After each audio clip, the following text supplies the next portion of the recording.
Let's talk about your life, friends. So you're a parent, you've got a couple kids, you are fully engaged in raising little human beings into the best people they can be. You are up at that school, on the ball field, on the go constantly trying to keep them engaged. And you're probably working because someone has to support these parties and sports. So you've got a busy life and things are going along just swimmingly until, oh, I don't know, a random Tuesday morning at 2 a.m. when you wake up with this niggling little thought in your brain, is this the career I really want to be in? Maybe I need to go to school. Maybe I need to go back to school. Can my family really support this? Will my kids be able to handle this? Will my spouse be able to support me? So many questions. I had all of the same questions when I went back to school, so I think I have some information that can help you. So, my name's Bree. I'm a nurse practitioner. In this video, I have 4 objective pieces of data for you to consider when you're thinking about going back to school, and 4 pieces of advice that helped me that I think could help you in your journey. So if that's what you're interested in finding out about, stick around.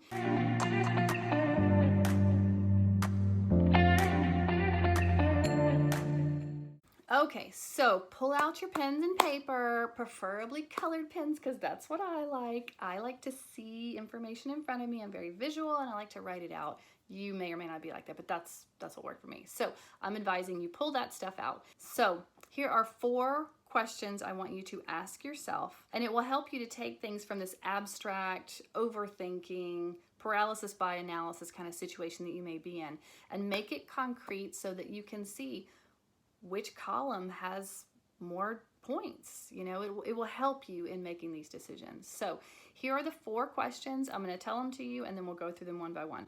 1, do you have to work when you go back to school or can you not work? 2, how quickly do you want to finish school? 3, what are your children's ages and or needs? And 4, what are your resources?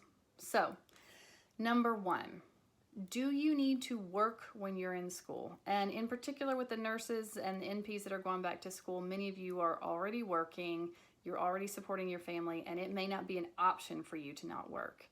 That's how most people I know, they're in that boat. But depending on how fast the program is that you're in, it may not be physically possible for you because you may be very heavily loaded with classwork and clinicals.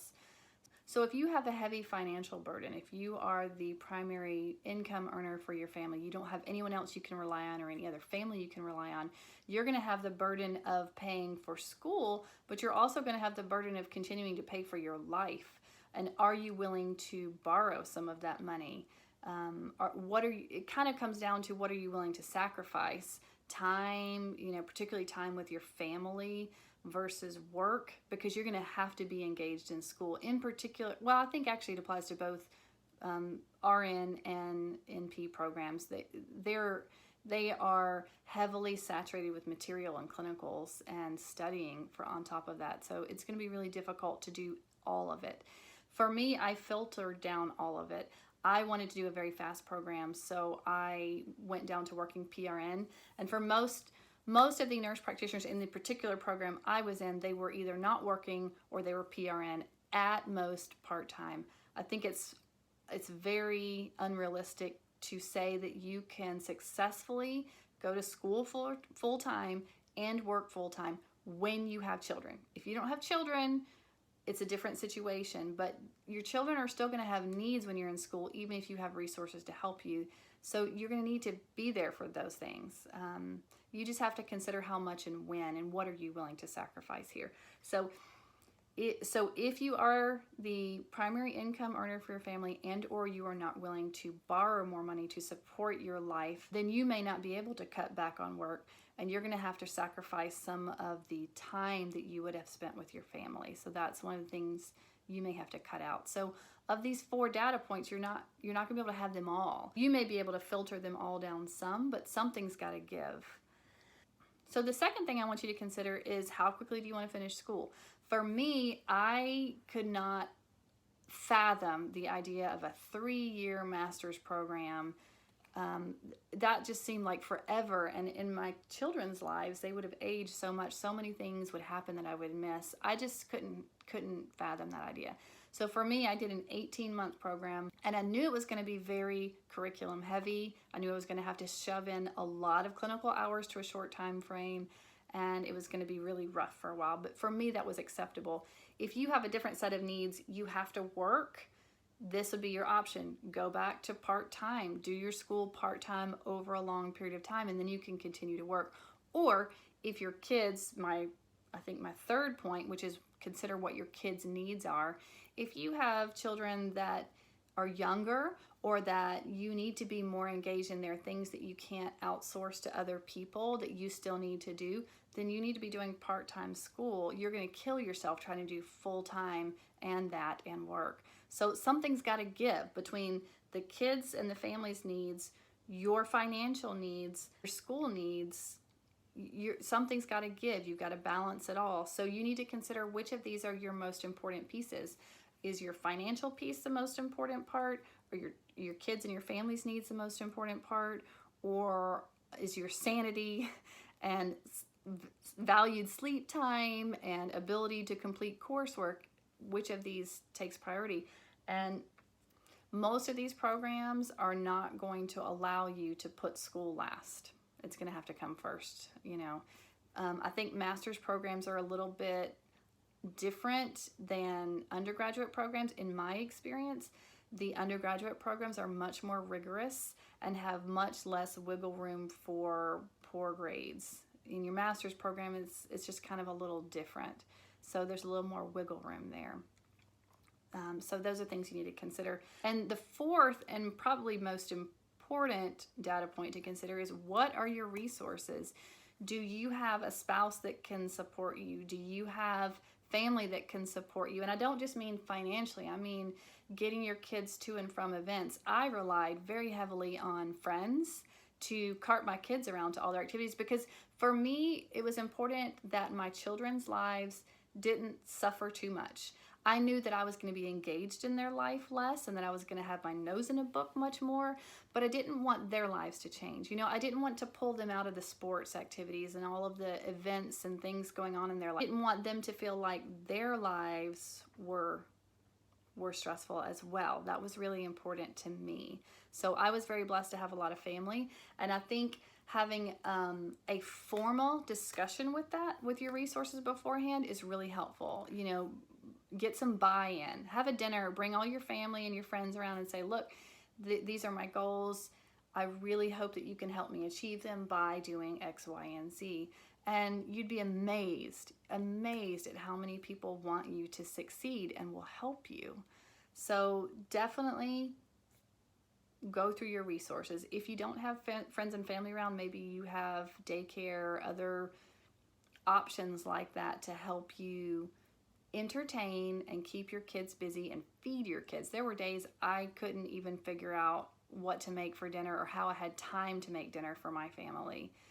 It gets really hectic. So those are the 4 pieces of data that you need to really think through, pros and cons, to help you guide your decision on whether or not it is feasible for you to go back to school with children, okay?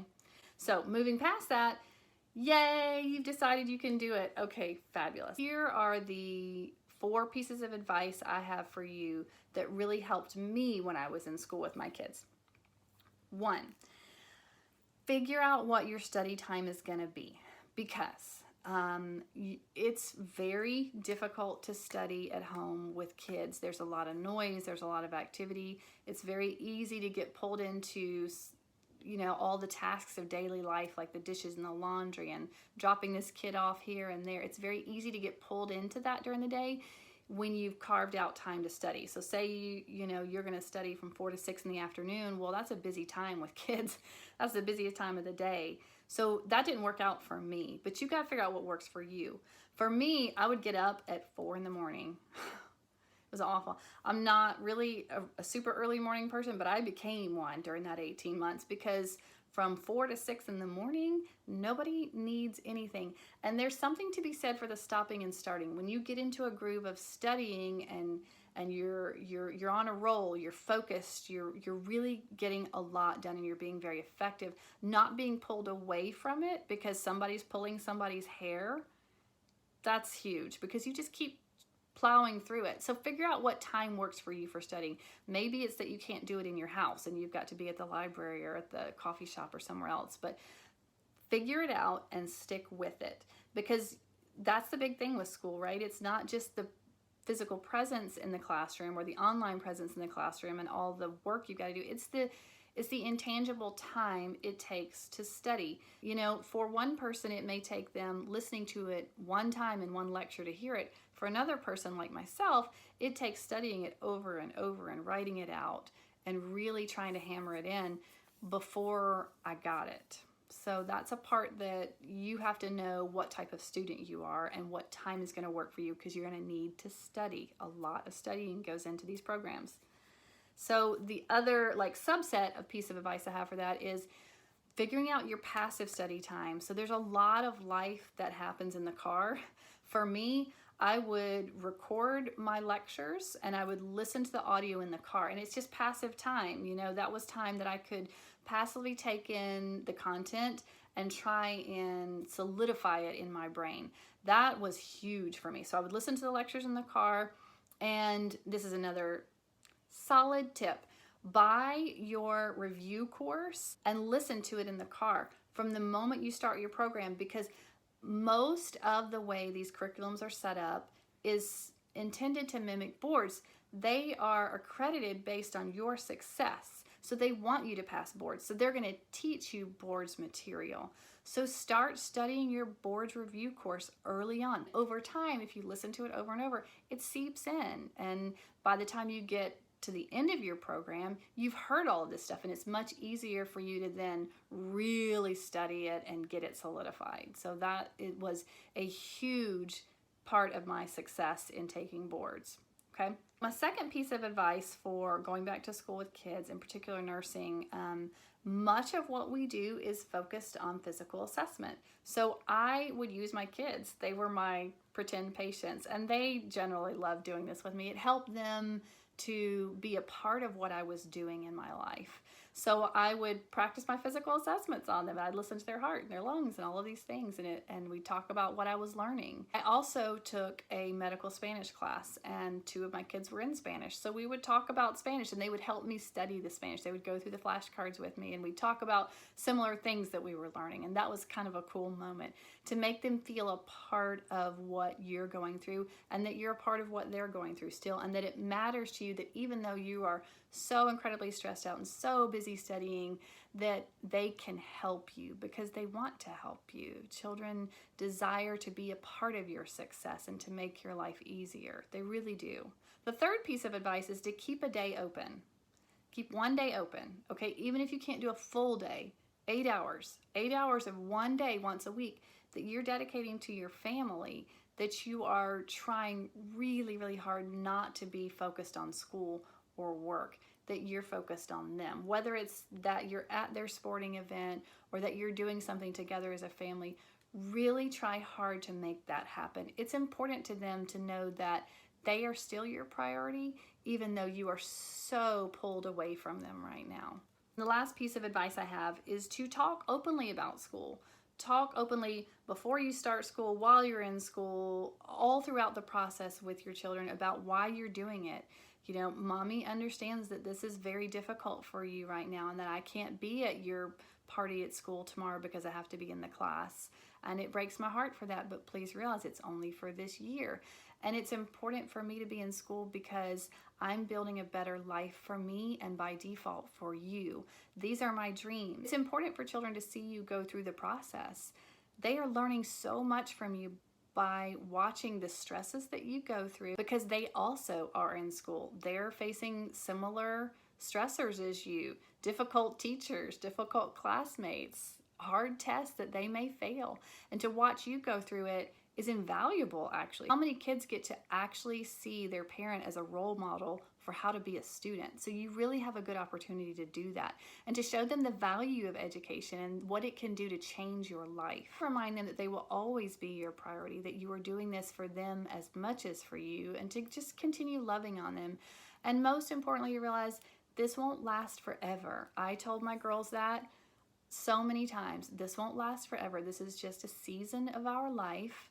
and it is stressful, but at the end of it, we will all come out in a better place. And thank you so much for supporting me. I also used it as an opportunity to have my kids pick up more slack. You know, I went back to school and suddenly somebody had to do the dishes and somebody had to do the bathrooms, and chores became a thing.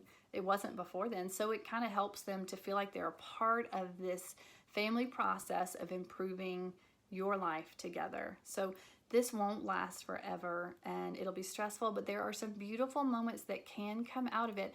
And man, when you make it to that graduation day and they're sitting there and you just tear up and they tear up because of all the things you've been through together, you will be stronger as a family. So if I can do this in an 18-month program with a husband who traveled and 3 kids in 3 different schools, trust me, you can too. You may not be able to work full-time while you're doing it, but something's got to give. So you can do this, and don't let anybody tell you otherwise. Figure out what your priorities are and go make it happen.